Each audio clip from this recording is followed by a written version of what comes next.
This is the 24th forum in the Roundtable series at New South Wales Parliament House. We've had 23 others and survived them all.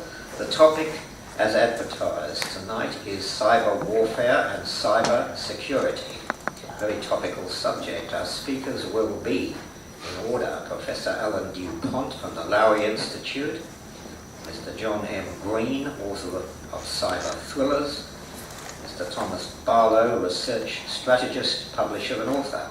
Now they're going to speak in that order. Fourth speaker, as advertised, John Colton from CSIRO, has sent in his apologies for reasons of health, so he won't be here tonight.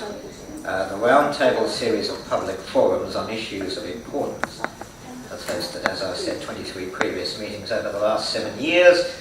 Topics have included God in politics, terrorism and the death of democracy, China imaging reality, politics and the police, peak oil, populate or perish, Western civilization, is it doomed, etc. Now these meetings are sponsored by Western Heritage Australia. It's a long-established discussion and study group, and you can find out more about us if you read one of the forms at the front desk. Please take one. We're very generous with our forms. We have no connection whatsoever with any political party, organisation, any church, religion, cult.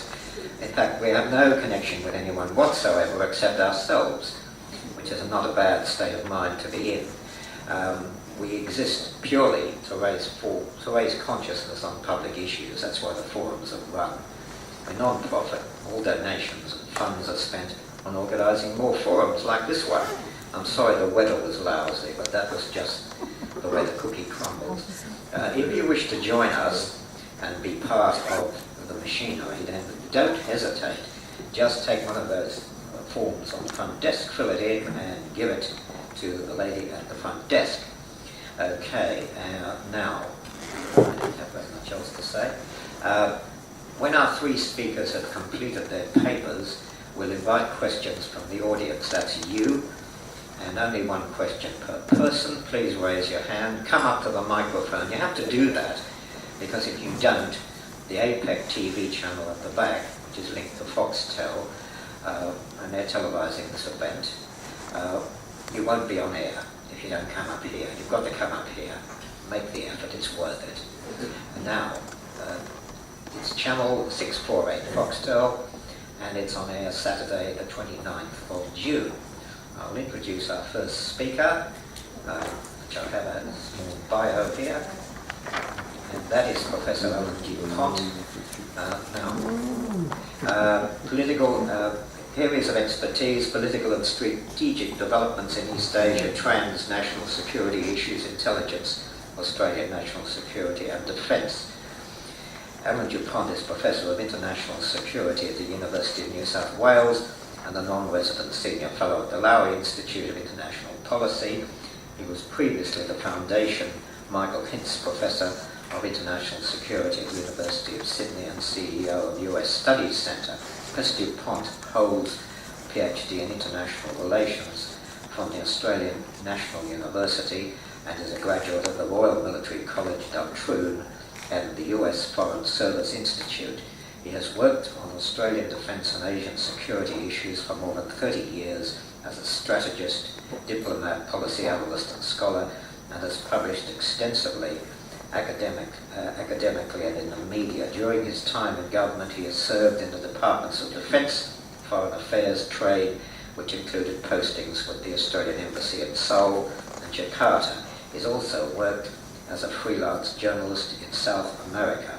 That's a very versatile career you've had, Professor. Very versatile, and I'd like you to welcome Professor Alan Dupont, please. Well, ladies and gentlemen, good evening. It's a great pleasure to be here tonight. Thank you very much for those kind words of introduction, David. I must say this is a wonderful venue, and I've been eyeing it off thinking I'd love to get my students out here for the seminar, so perhaps I can talk to you about that after the forum today. I should congratulate you all turning up tonight. You are very much hardy souls because the weather's been so awful the last few days. I thought there wouldn't be too many people here tonight. So I'm glad you turned up, and I hope you take something positive away from this discussion this evening. Now, as you can see, I've got a little presentation here. I want to talk about the cyber challenge to national security. I have two colleagues here who are also going to talk on this subject, so we thought it might be advisable for me to set the scene, so to speak, with a sort of broad overview of the issues as I see them, and then my colleagues will hopefully flesh that out in their normal, entertaining way. So, let me just first of all see if I can master this technology. Yes, we're in business. Well, I know it's a bit of a truism and a bit cliche to talk about living in a wired world. We all know that. And none of us seem to survive these days without our mobile telephones and our iPhones and what else. In any 24-hour period, there's something like 150 to 160 billion emails being sent and received every day. Something like 3/4 of the world's population now have mobile telephones. They all are sending text messages and ringing up people on a daily basis. That's a lot of telephone calls and text messages. And in China, we have now something like 800 million Chinese netizens who are interacting with cyberspace on any given day. So the world really is wired, and overwhelmingly these technologies have been beneficial to society. It's hard for any of us to imagine a world now without being wired. But there is also a dark side, and I want to talk about that for a little, because that's really what this presentation is about this evening. President Obama made this comment a few years ago, and I think it's very pertinent. He said that the information age has been empowering, but has also empowered those who would disrupt and destroy. Now, I think that's a fair observation. You can't subscribe morality or ethics to technology. It's neutral, if you like, but people use it for beneficial reasons and for malicious reasons. And that's exactly what's happened with the internet. So there is a dark side, and it's become a pretty serious problem globally now, and certainly in Australia.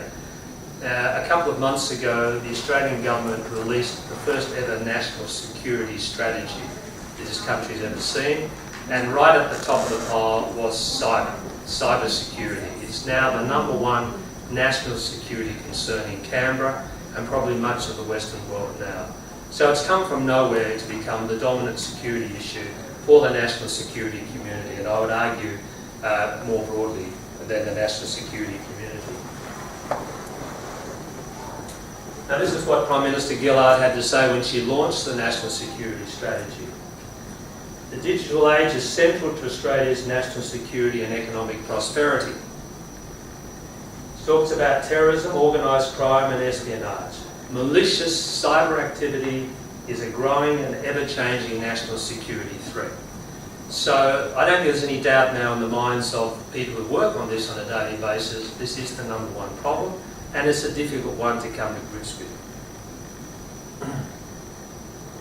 The first problem really is working out who's in cyberspace and who are responsible for these malicious activities. And there's an awful lot of people. It's a pretty crowded cyberspace. So you've got people who are conducting espionage, people who are stealing money, you've got terrorists, you've got political activists, we call them hacktivists, and we've got other nation states, and we've got business competitors. In other words, we've got a lot of people who are looking to exploit the internet for nefarious purposes. There's nothing new about that in the sense that people have always been doing it, but they've never been able to do it in the cyberspace before. So there are a lot of people out there involved, and that makes it difficult for those people who are trying to work out how to defend against it to do that because of the diverse nature of the attackers, if you like.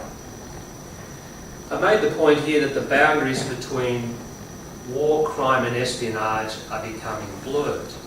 Now, this is one of a related phenomena where you see insurgent groups trafficking in narcotics to fund their insurgent activities. You see criminals becoming warriors and warriors criminals. So there is a blurring of the boxes, the dividing lines between these groups of people. People may engage in spying, but they may also seek to disrupt the systems that they're spying on as well. So the blurring of the divisions between soldiers, criminals, spies is one aspect of the internet that also makes it extremely difficult and complicated to deal with. And I put this question here at the bottom: is Edward Snowden, I'm sure you've all been reading about him in the last few days, is he a criminal, is he a spy, or is he a hero? Now, one of my colleagues is going to hopefully elaborate on this, but I'll leave that question with you to think about. So, okay, so we have a multiplicity of attackers. The attribution problem. If you think about conventional warfare, it used to be pretty easy to work out who the attackers were, but in the military domain, it's quite difficult now because you don't know who's at the other end of the keyboard. And why is that? Because the technology is such that you can conduct an attack from another country without necessarily the person being hacked or attacked knowing where the attack is coming from. You can use multiple servers to conduct your attacks. So it's quite difficult to work out who is actually hacking into your computer. And even if you can physically locate the organisation or the location of the server from which the attack came, doesn't necessarily indicate that the host government is responsible or complicit or even aware. Not necessarily the case. Now, for example, we've had a lot of tension between the US and China about Chinese espionage or alleged Chinese espionage, hacking into US systems. But it's not clear that the US could prove that case, could prove that allegation in a court of law. Because just because a Chinese hacker in Shanghai is hacking into a US defence system doesn't mean that the Chinese government knows about it or is sanctioned it, and vice versa. So the attribution problem is a big issue for defenders to find the answers to. Now, what's at risk? If I just go back to my military example again, in the defence sector we talk about cyber as being the fifth domain of warfare. So if you think about land, sea, air, outer space, and now cyber. So warfare has moved from 4 dimensions to the 5th dimension. In what sense do I mean? What I mean by that is that a lot of the systems the military uses for communications, for intelligence, for target identification are in space, and they are using the cyber domain to send their information, and it's critical to have protection of that cyber domain if you want these systems to work. So, for example, if I'm fighting, as I'm an Australian soldier fighting Afghanistan, and I'm using my high-tech equipment to identify some Taliban behind the hill there, if someone can interfere with the communication system or intelligence system I'm using, or the targeting system, I'm not going to be able to see who's behind the hill, let alone destroy them. So this is a particular problem for the military. Now, it's not just a military problem. Cybersecurity is an issue that confronts all society, and I put up this issue here of critical national infrastructure. Now, as the technology has advanced, virtually all that infrastructure now is dependent on small computer chips to run them and to control them.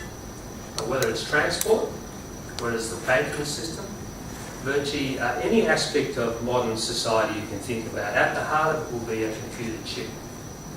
And if you can get to that chip and decode it, or sabotage it, or manipulate it, you can take down a whole system, a whole electricity system, a whole transport system, or a banking system. And that's happening quite regularly. So this is not science fiction, this is the real world. So I can give you many examples of where this has happened over the last 10 years. So how you protect your critical infrastructure from malicious cyber intrusions is a big issue for all of us, for all modern societies. I've talked about the diversity of threats already. I just want to give you a few examples and make the point that acknowledging the diversity of threats, we've got to be careful about not to put these threats into self-contained boxes, because they're actually not boxes, they're all connected up. So for example, I was talking to a banking association last year, and naturally bankers are concerned about protecting their money from being stolen, understandable.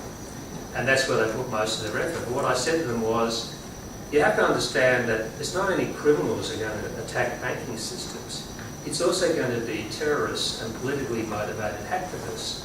They're not necessarily interested in stealing money from your bank. What they're interested in is attacking your reputation and crippling your operations, because they see you as a symbol of a capitalist system or of a system that they detest or they want to destroy. So a terrorist group will quite easily attack a banking system or a bank, not for profit, but for political purposes. So if you haven't factored that into your defence, then you're going to be very vulnerable. And this has been happening already around the world. I'll give you many examples of that.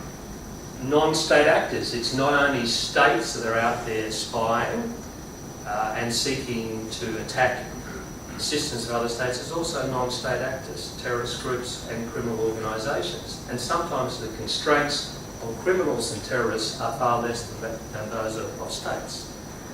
Because states, there's a thing called deterrence, where if a hostile state seeks to attack you electronically, then obviously there will be opportunities to do the same to the other state. But with terrorist organisations, much more difficult to target, to identify, and they care less. So that's another problem. And finally, I just wanted to say something about state-based attacks. I think this is going to become one of the key geopolitical issues globally, because if the perception of one country is that another country is seeking to steal intellectual property, that's essential to your economic competitiveness, then you really have no choice but to respond in kind if it becomes serious enough. And I think you see the tensions that are developing between the United States and China over this issue.